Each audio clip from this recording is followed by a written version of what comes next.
இப்போ நம்ம நிறைவும் அமைதியும் அப்படிங்கிற தலைப்பில பாக்குவோம். நிறைவு அப்படின்னா நம்முடைய மனசுக்கு நிறைவுன்னு சொல்லுவோம். அதாவது ஒரு செயல் செய்யும்போது அது நல்ல முறையில் சிறப்பாக நடந்து முடிஞ்சா எனக்கு திருப்தியா இருக்குது. நல்ல மாரி நிறைவா முடிஞ்சுது. அமைதியாவும் இருக்குதுன்னு சொல்லுவோம். அப்போ நிறைமனம் என்பது நிறைவு. நம்ம எல்லாருமே நிறைவா இருக்கோமா? இருக்கும். எப்படி? நான் கேட்டதெல்லாம் எனக்கு கிடைச்சா சந்தோஷம். நான் எங்க வீட்ல இருக்கவங்ககிட்ட அ இத சும்மா தான் கேட்டேன். கேட்டு பார்த்தேன். வாங்கி கொடுத்துட்டாங்க அப்படின்னு நம்ம இன்னொருத்தர்கிட்ட சொல்லுவோம். எனக்கு சந்தோஷமா, மகிழ்ச்சியா இருக்குதுன்னு சொல்றோம். அந்த மகிழ்ச்சி, சந்தோஷம் தான் நிறைவு. இது யாருக்கு நிறைவுன்னு சொன்னா, வாங்கிய எனக்கு மட்டும் தான் நிறைவு. வாங்கி கொடுத்தவங்களுக்கு இல்லை. ஏன் அப்படின்னா, வாங்கி கொடுத்தவங்க வந்து அவங்க நினைக்கிறாங்க வீட்ல வாங்கி கொடுத்தவங்க, இத வாங்கி குடுக்கலைன்னா வீணா பல பிரச்சனை இத தொடர்ந்து வரும். அதனால நம்ம வந்து வாங்கி குடுக்கலாம் அப்படின்னு வாங்கி குடுக்குறாங்க. நிறைவு அப்படின்னா, வாங்குனவங்களுக்கும், வாங்கி கொடுத்தவருக்கும் இருக்கணும். அதுதான் நிறைவா இருக்கும். நிறைவு இருந்தால் அங்க வந்து அமைதியும் இருக்கு. இப்ப ஒருத்தருக்கு நிறைவா இருக்கு, ஒருத்தருக்கு நிறைவு இல்ல. நான் எப்படி கேட்டேன்? நான் கேட்டது என்ன? அதாவது சும்மா கேட்டு பார்க்கிறேன்னு கேட்டேன். அப்போ கேட்கிறது, சொல்றது அப்படிங்கிறது சொல். அந்த சொல் வந்து எண்ணத்தால தான் வருது. இல்லைங்களா? சும்மா கேட்டு பார்க்கன்னா, அப்ப எண்ணம் எனக்குள்ள தோணி இருக்குது. அதனால தான் நான் சும்மா கேட்டு பார்த்தேன். எனக்கு வந்து அது கிடைச்சிருச்சு. அப்போ அது எனக்கு தேவையில்ல. ஒரு ஆசையில கேட்டிருக்கேன். அப்படின்னா மகரிஷி ஐயா சொல்லியிருக்காங்க, தேவையே இல்லாம ஆசைப்பட்டா அதுதான் பேராசை அப்படின்னு சொல்லியிருக்காங்க. இப்ப எல்லோரோட மனசுலயும் தோணும், நான் வந்து தேவையானதை மட்டும்தான் வாங்குவேன். தேவையில்லாம வாங்க மாட்டேன். ஏன்னா நான் மனவளக்கலையில இருக்கேன் அப்படின்னு. யாராவது வீடு வந்து நம்ம காலி பண்ணும்போது தான் தெரியும், தேவையில்லாத எத்தனை பொருளை வந்து நம்ம வச்சிருக்கோம் அப்படின்னு. இத ஒரு தடவை தான் யூஸ் பண்ணுனேன், அப்படியே அது கிடக்குது அப்படிம்போம். இன்னொன்னு, அங்க போனேன், அவங்க வாங்குனாங்க, வாங்கிட்டு வந்தேன் அப்படிம்போம். எல்லாரும் வாங்குனாங்க, நான் ஏன் சும்மா இருக்கணும், நானும் ஒன்ன வாங்கினேன் அப்படிம்போம். அப்போ நான் வாங்கக்கூடாதா அப்படின்னு நமக்குள்ளேயே ஒரு கேள்வி வரும். இது தேவையே இல்லையே, தேவையானதை நம்ம வாங்கியிருக்கலாமே அப்படின்னும் நமக்கு தோணும். அப்போ அந்த சூழல்ல நமக்கு தோணுது, வாங்கிரும். அப்ப அந்த இடத்துல என்ன இல்ல, நமக்கு தற்சோதனைங்கிறது இல்ல. சரி, வாங்கிட்டேன். இப்ப என்ன பண்ணலாம்? பணம் தான் வீணா செலவாச்சு. செலவான இப்ப என்ன? நான் இவ்வளவு சம்பாதிக்கிறேன். இது வாங்குனதுனால என்ன? பரவால்ல, இருக்கட்டும் அப்படின்னு அந்த பொருள் வந்து ஒரு மூலையில கிடக்கும். வீட்டுக்குள்ள இருவருக்கும் என்னாகும்? வாக்குவாதம் நடக்கும். இப்போ இங்க நிறைவு இருக்கா? இல்ல நிம்மதியா இருக்கா? இல்ல. இரண்டுமே இல்ல. இப்படித்தான் ஒவ்வொரு குடும்பத்திலையும் பிரச்சனைகள் வந்து ஓடிக்கிட்டே இருக்கு. எலியும் பூனை மாதிரி. கேட்டா சொல்லுவோம், வீட்டுக்கு வீடு வாசப்படி அப்படின்னு. இப்படி வீட்டுல வந்து நிம்மதியும் நிறைவும் இல்லைன்னா இந்த சமுதாயத்துல அமைதி எப்போது கிடைக்கும் அப்படின்னு நமக்குள்ளேயே நாம தெரிஞ்சுக்கணும். மகரிஷி ஐயா அவங்க சொல்லுவது, ஒருவர் பெற்ற ஞானம் எதுன்னா குடும்ப அமைதின்னு சொல்றாரு. குடும்பம் வந்து அமைதியா இருக்கணும்னா, கேட்டதை எல்லாம் வாங்கி குவிச்சிட்டு இருந்தா அமைதி வந்து அங்க இருக்காது. அங்க பிணக்கு, சண்டை தான் வரும். இங்க நிம்மதி குலையும். எனவே ஆசை ஆசை என வாங்குவதை வந்து நம்ம குறைக்கும் போது, அதாவது ஒரு ஆசை அப்படின்னா அது தேவையானதை பொறுத்து இருக்குது, அது வாங்கக்கூடியது அப்படின்னு எடுத்துக்கலாம். ஆசை ஆசைனா இப்ப ரெண்டு ஆசை அங்க வந்துருச்சுன்னா அது வந்து பேராசை. இந்த பேராசையை வந்து நிறைமனம் ஆக்கணும். ஆக்கும்போதுதான் அமைதியும் நிறைவும் கிடைக்கும். மகரிஷி ஐயா சொல்லியிருக்காங்க, ஆசையை ஒழுங்குபடுத்தினால் அதற்கு பெயர் நிறைமனம். பொருட்களின் எண்ணிக்கையும் ஆசைகளின் எண்ணிக்கையும் குறைத்து தன்னிடம் இருப்பவையே வாழ்க்கைக்கு போதும் என்ற அளவில் மனம் மகிழ்ச்சி அடையும் போது அது நிறைமனம் ஆகிறது. பேராசை நிறைமனமாக மாற்றம் பெறுகிறது. வாழ்வில் நிறைவும் அமைதியும் உண்டாகும் அப்படின்னு இருக்காங்க. இத வந்து புத்தகத்துல ஒரு தடவை படிச்சிருக்கோம். நிறைய பேரு சொல்லி கேட்டு இருக்கோம். இனிமேல் நான் ஆசைப்பட மாட்டேன் அப்படின்னு சொல்லியிருப்போம். செஞ்சிருக்கோம் அப்படின்னு கேட்டா, யாரெல்லாம் தற்சோதனை செஞ்சிருக்காங்களோ அவங்களால இது வந்து சாத்தியம். தற்சோதனை செய்வதற்கே முதலில் மனதை சரி செய்யணும். இந்த மனம் செய்யும் வேலைகள் தான் அனைத்தும். நம்முடைய மனம் கீழ்நோக்கிய நிலையில தான் அதிகமா போகும். மேல் நோக்கிய போனா அது வந்து அறிவு சொல்வதை கேட்கும். நாம வேண்டாத செய்யும் போது என்ன சொல்லுவோம்? ஏன் உன் புத்தி இப்படி கீழ்த்தரமா போகுது அப்படின்னு கேட்போம் இல்லைங்களா? இது வந்து கீழ் நோக்கி போற மனம். நமது மகாத்மா காந்தியடிகள் சொல்லியிருக்கிறது கூட, இந்த சமுதாயத்தில் வன்முறைகள் இல்லாம இருந்தாலும் சமூக நீதி இல்லாமல் இருக்கும் வரை அங்க அமைதி இருக்காது. நீதி என்பதே அமைதிக்கு அடிப்படையானது. தற்கால பயன்பாட்டில் அமைதி என்பது பகைமை இல்லாத ஒரு நிலையை குறிக்கும். இந்த அமைதி போர் இல்லாத நிலையையும் குறிக்கும் அப்படின்னு சொல்லியிருக்காங்க. அப்ப அமைதி வேணும்னு சொன்னா நாம உணர்ச்சி நிலையிலிருந்து உணர்வு நிலைக்கு வரணும். உணர்ச்சி நிலையின் காரணமாகத்தான் அமைதியும் நிறைவும் இல்லாம இருக்கும். எனவே நாம தவம் செய்யும் போது மனம் அமைதி நிலைக்கு வருது. அதாவது உணர்வு நிலை. இந்த நிலையில்தான் நம்முடைய நற்குணங்களை வளர்த்து கொள்ள முடியும். பேராசையை நிறைமனமாக்க முடியும். மகரிஷியா சொல்லியிருக்காரு, ஆசையை வளமாக்கி சீரமைக்கணும் அப்படின்னு.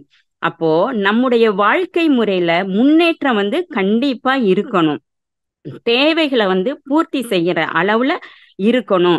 இப்ப ஒரு சைக்கிள் வாங்கினாங்க அப்படின்னா, இல்ல நான் எவ்வளவு சம்பாரிச்சாலும் நான் சைக்கிள்லயே தான் போவேன், பைக்குக்கு ஆசைப்பட்டேன்னா அது ஆசை கிடையாது. அவரு கால் மிதிச்சு மிதிச்சு அந்த அதுக்கு பதிலாக பைக்கில பட்டன் அமுத்துனா போலாம். அந்த மாதிரி கொஞ்சம் முன்னேற்றங்கிறது நம்ம வாழ்க்கையில எப்பவுமே இருக்கணும். அதுதான் வளம் அப்படிங்கிறத மகரிஷியா தெளிவா சொல்லியிருக்காங்க. இப்ப ஆசைகளை சீர் செய்யாவிட்டால், அதாவது ஒழுங்குபடுத்தாவிட்டால் என்ன ஆகும் என்பதை வந்து ஒரு குட்டி கதையில பார்க்கலாம். ஒரு வாலிபன் வந்து தன்னோட வாழ்க்கையில எல்லாத்தையுமே இழந்து, இனி நமக்கு இந்த வாழ்க்கையே வேண்டான்னு நினைச்சு தற்கொலை செய்ய ஒரு மலைக்கு போறாரு. மலையில இருந்து குதிச்சு சாகணும் அப்படின்னு சொல்லி மலை உச்சியில நின்னுட்டு கடவுள்கிட்ட இறுதியா சொல்றாரு, இறைவா, இந்த உலகம் சுயநலமானது, நல்லவங்களுக்கு இடமே இல்லை அப்படின்னு. அதனால நான் உங்ககிட்ட வந்துட்டேன் அப்படின்னு சொல்லிட்டு குதிக்க போறாரு. அப்போ அங்க ஒரு மரத்துக்கிட்ட உட்கார்ந்திருந்த முனிவரு இவன் பண்றத எல்லாம் பார்த்துட்டு இவன் கிட்ட கேக்குறாரு, உனக்கு என்ன பிரச்சனை? எவ்வளவு பெரிய பிரச்சனை இருந்தாலும் அதுக்கு தற்கொலையா தீர்வு? என்கிட்ட சொல்லு அப்படின்னு இந்த முனிவர் கேக்குறாரு. அந்த வாலிபன் சொல்றான், என்னைய சுத்தி இருக்கவங்க எல்லாருமே சுயநலக்காரவங்க எல்லாம் இருக்காங்க. என்கிட்ட அவங்க தேவை முடிஞ்ச உடனே என்னை வந்து தூக்கி எறிஞ்சிட்டாங்க. என்னோட முதலாளி கூட என்னோட உழைப்பை வந்து சுரண்டிட்டு என்னை ஏமாத்திட்டாரு. இதையெல்லாம் தாண்டி என்னோட உயிராக நினைச்ச மனைவியும் என்கிட்ட இருந்த செல்வம் எல்லாம் தீர்ந்த உடனே இந்த ஒரு செல்வம் இல்லைங்கிற ஒரே காரணத்தினால யாருகிட்ட செல்வம் இருக்கோ அவங்க கூட என் மனைவி ஓடி போயிட்டா அப்படின்னு. இதுக்கு மேல நான் வாழ்றதுல அர்த்தம் இல்லை, அதனாலதான் நான் சாக போறேன் அப்படின்ட்டு சொல்றாரு. இத கேட்ட முனிவரு, நீ வந்து சுயநலக்காரன் ஆனா இல்லையா, ஆசைப்படலையா அப்படிங்கிறத நான் பாக்குறேன் அப்படின்ட்டு, எல்லாத்தையுமே நீ குறை சொல்றியே, நீ எப்படி நல்லவனா இருக்க முடியும்? இத கேட்ட அந்த வாலிப முனிவரே, நான் எதை செஞ்சாலும் நான் சுயநலக்காரன் இல்லை என்பதையும் ஆசைப்படலைங்கிறதையும் நான் எப்படி வந்து உங்ககிட்ட நான் நிரூபிக்கிறது அப்படின்னு முனிவர் சொல்றாரு, நீ என் கூட வா, என்னோட ஆசிரமத்துல தங்கி நீ நல்லவங்கிறத நிரூபி அப்படின்னு சொல்றாரு. ஆசிரமத்துக்கு கூட்டிட்டு போறாங்க. அங்க இருந்த மாணவர்கள்கிட்ட இந்த வாலிபன் யாரு அப்படிங்கிறத முனிவர் வந்து சொல்றாரு. மறுநாள் பக்கத்து ஊருக்கு போய் அந்த வாலிபங்கிட்ட முனிவர் சொல்றாரு, பிச்சை எடுக்க சொல்றாரு. நான் பிச்சை எடுக்கணுமா அப்படின்னு அவனோட உள் மனசுல ஒரு எண்ணம் வருது. ஆனாலும் முனிவரோட இந்த செயலுக்கு பின்னாடி ஏதாவது ஒரு காரணம் இருக்கு அப்படின்னு சொல்லிட்டு பிச்சையும் எடுத்துட்டு வந்துட்டான். முனிவர் சொல்றாரு, நீ தலைகணத்துடன் இந்த வேலையை செய்ய மாட்டேன்னு நினைச்சேன், செஞ்சுட்டேன். வெற்றிகரமா இந்த வேலையை செஞ்சு என்னோட எண்ணத்தையே வந்து மாத்திட்ட அப்படின்னு பாராட்டுறாரு. இப்படியே ஒவ்வொரு நாளும் போகுது. ஒரு நாள் ஆன்மீக பயணமாக பக்கத்து கிராமத்துக்கு இன்னும் சில சீடர்களை கூப்பிட்டு போறாரு. இந்த வாலிபனையும் சேர்த்து காட்டு வழியில நடந்து போறாங்க. அப்போ எதிர்பாராத விதமா சிங்கம் ஒண்ணு அவங்கள தாக்க பாய்ந்து வருது. அத பார்த்த சில சீடர்கள் வந்து ஆளுக்கு ஒரு பக்கமா ஓடி ஒளிஞ்சிடுறாங்க. ஆனா முனிவர்னால வேகமா ஓட முடியல. அங்கேயே பயந்த நிலையில் நிக்கிறாரு. சிங்கம் கொஞ்சம் கொஞ்சமா முனிவரை வந்து நெருங்கி வர வர முனிவரோட உடல் பயத்தால நடுங்குது. இது வந்து மறந்திருந்த சீடரும் அந்த வாலிபனும் பாக்குறாங்க. உடனே அந்த வாலிபன் என்ன பண்றான், ஒரு பெரிய கட்டை எடுத்துட்டு வந்து வேகமா தன்னுடைய முழு பலத்தையும் பயன்படுத்தி அந்த சிங்கத்தை வந்து அடிக்கிறான். அந்த சிங்கம் மயங்கி விழுந்துருது. உடனே ஆசிரமத்துக்கு திரும்பி வந்த முனிவர் அங்கிருந்த சீடர்கள் எல்லாரையும் என் முன் வரும்படி சொல்றாரு. அவர் முன்னாடி வந்து நிக்க சொல்லி. பிறகு அவங்க கிட்ட கேட்டாரு, எனக்கு பிறகு இந்த ஆசிரமத்தை யார் கவனிப்பீங்க என்ற கவலை வந்து எனக்கு ரொம்ப நாளா இருந்துச்சு. இன்னைக்கு வந்து இந்த கவலைக்கு பதில் எனக்கு கிடைச்சிருச்சு. இதோ இந்த வாலிபன் தான் எனக்கு பிறகு இந்த ஆசிரமத்தின் மொத்த பொறுப்புகளையும் ஏத்துக்குவான்.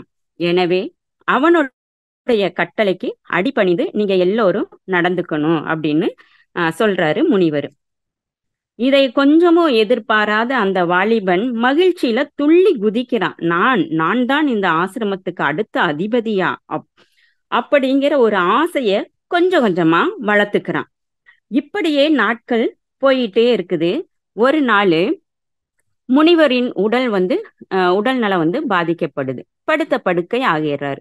சீடர்களும் எவ்வளவோ வைத்தியங்களை வந்து கூட்டிட்டு வந்து வைத்தியம் பண்றாங்க. ஆனாலும் முனிவரோட ஆரோக்கியத்துல எந்த முன்னேற்றமும் இல்லை. இதையெல்லாம் பார்த்துக்கிட்டு இருந்த வாலிபன் அவன் மனசுக்குள்ள எல்லையில்லாத மகிழ்ச்சி அடைகிறான். இன்னும் கொஞ்ச நாட்கள்ல இந்த ஆசிரமத்துக்கு அதிபதினு நினைக்கும் போதே அவனோட மனம் வந்து ஆனந்தத்துல சந்தோஷத்துல வந்து ஆர்ப்பரிக்குது.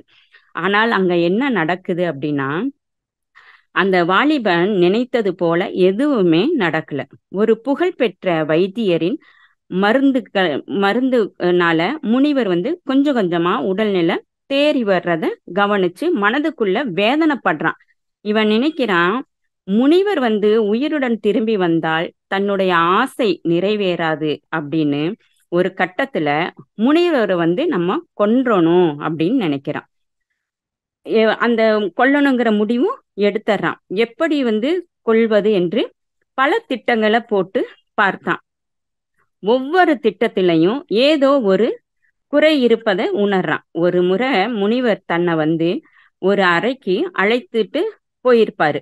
அங்க போய் ஒரு பானையை காட்டி, மகனே, இந்த பானையில வந்து விஷம் இருக்கு. அந்த விஷத்தை வந்து ஒருவர் அருந்தினால் இயற்கையான முறையில வந்து மரணம் அடைந்து போகுவோம்.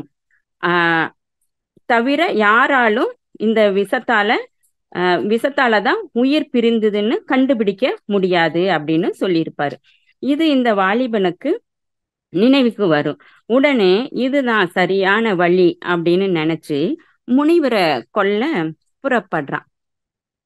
எல்லாரும் தூங்கின பிறகு மெதுவா அந்த பானை வந்து இருக்கிற அறைக்கு போய் விஷத்தை எடுத்துட்டு வந்து முனிவரோட வாயில ஊத்திட்டான். காலையில முனிவரோட அறையில சீடர்கள் வந்து அழுதுட்டு இருக்கிற குரல் வந்து இவனுக்கு கேக்குது.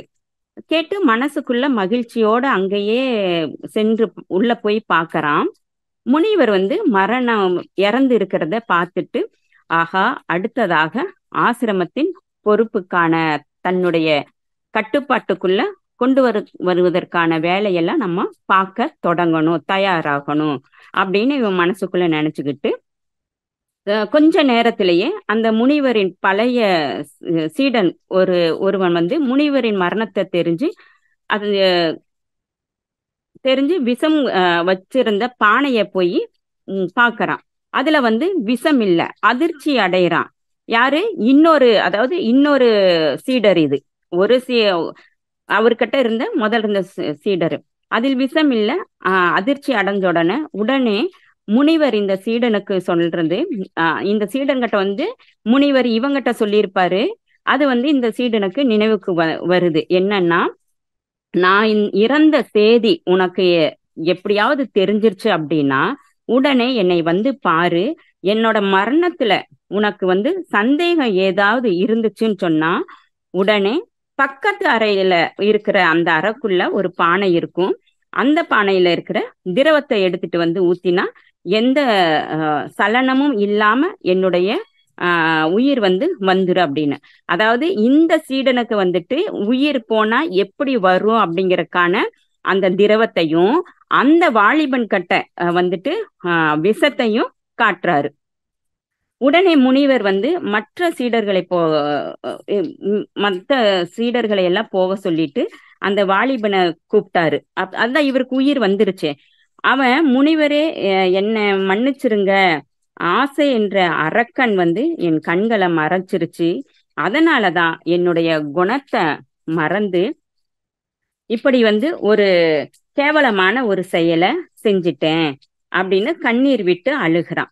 அமைதியாக பார்த்த முனிவரு, மகனே இப்போது சொல், நீ சுயநலக்காரன், ஆசைக்காரன் இல்லையா அப்படின்னு. தானே உனக்கு ஒரு பதவி என்ற உடன் உனக்கு ஒரு பதவி கிடைச்சிருச்சு அப்படின்ன உடனேயே ஆசை என்ற விஷம் உன் உடல்ல பரவி எதையுமே செய்ய துணிஞ்சிட்ட. இது போல சந்தர்ப்பம் கிடைக்காத வரையிலும் நீயே உன்னைய என்னவா நினைச்சுக்கிட்ட, நான் ரொம்ப நல்லவன், நான் பொதுநலமா இருக்கிறேன், எங்கிட்ட இருக்கிறத எல்லாருமே பறிச்சுட்டு போறாங்க, என்னைய ஏமாத்திட்டாங்க அப்படின்னு நீ உனக்கு நீயே வாழ்க வளமுடன். எனவே உன்னைய பரிசோதிக்கவே நான் உன் குணத்தை பரிசோதிக்கணும் அப்படின்னு சொல்லி உன் ஆசையில தூண்டி விட்டேன். ஆசை என்ற வலையில நீ சிக்கிக்கிட்ட. எனவே சுய ஒழுக்கம் என்பது கெட்டது செய்வதற்கான சந்தர்ப்பங்களை அமைந்தாலும் அந்த சந்தர்ப்பங்களில் தன்னுடைய மனதை கட்டுப்படுத்தி நல்ல வழியில் நடக்கணும் அப்படிங்கிறத இந்த கதை மூலியமா சொல்றாங்க. அதாவது மத்தவங்கனால நான் ஏமாந்துட்டு நான் சாக போறேங்கிறவனுக்கு ஒரு வழிகாட்டி அந்த முனிவர் கூட்டிட்டு போறாரு. அங்கிருந்து அந்த நல்லதை அவன் கத்துக்காம அந்த அவர் அந்த ஆசிரமத்துக்கு அதிபதி அப்படின்னோடனே அவனுக்கு என்ன ஆயிடுச்சு, பேராசை ஆயிடுச்சு. அதுதான் நம்மளோட மனசு எப்படி இருக்குன்னா கீழ் நோக்கி போகுது.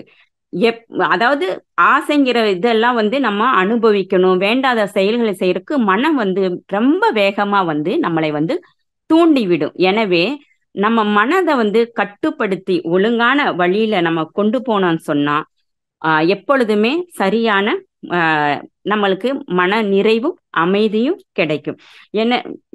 எனவே எவன் ஒருவன் மண்ணாசை, பெண்ணாசை, பொன்னாசை இந்த மூன்றிலும் தன் மனதை கண்டபடி அலைய விடாமல் வாழ்கிறானோ அவன்தான் நிறைவையும் அமைதியும் பெறுவான். இந்த கதை கதைக்காக இல்ல, இந்த உலகத்துல வாழும் மக்கள் அனைவருக்குமே தான், அதாவது நம்மை நாம திருத்திக் கொண்டு வாழ்றதுக்கு. இந்த கதையில முனிவரோட உயிர் ஒரு இடத்துல போச்சு, ஒரு இடத்துல உயிர் வந்துருச்சு. ஆனா நம்மளோட உயிரெல்லாம் போனா போனதுதான், திரும்ப வராது. எனவே பேராசைப்பட்டு ஒருவரை கொன்றுவிட்டு அவர்களின் சொத்து சுகத்தை அனுபவிக்க நினைத்தால் தண்டனை தான் கிடைக்கும். இறைநிலையிலிருந்து யாருமே தப்ப முடியாது. ஏதோ ஒரு பிறவியில் இதற்கான விளைவு கிடைத்தே தீரும். வாழும் காலத்தில் நிம்மதி இழந்து நிறைவும் அமைதியும் இல்லாமல் தான் வாழ்வோம் என்பதை மனதில் கொள்ளணும். நம்மை நாம் சீர் செய்து கொண்டால் நம்முடைய உடலுக்கும் மனதுக்கும் அமைதியும் நிறைவும் கிடைக்கும். மனதுக்கு உற்ற நண்பன் உடல்தான், உடலுக்கு உற்ற நண்பன் மனம்தான். இதுவே ஒரு மனிதனுக்கு நிறைவையும் மன அமைதியையும் தரும் என்பதை சொல்லிக்கொண்டு இவ்வளவு நேரம் செவிமடித்த உங்கள் அனைவருக்கும் நன்றி கூறி விடை பெற்றுக் கொள்கின்றேன். நன்றி. வாழ்க வளமுடன்.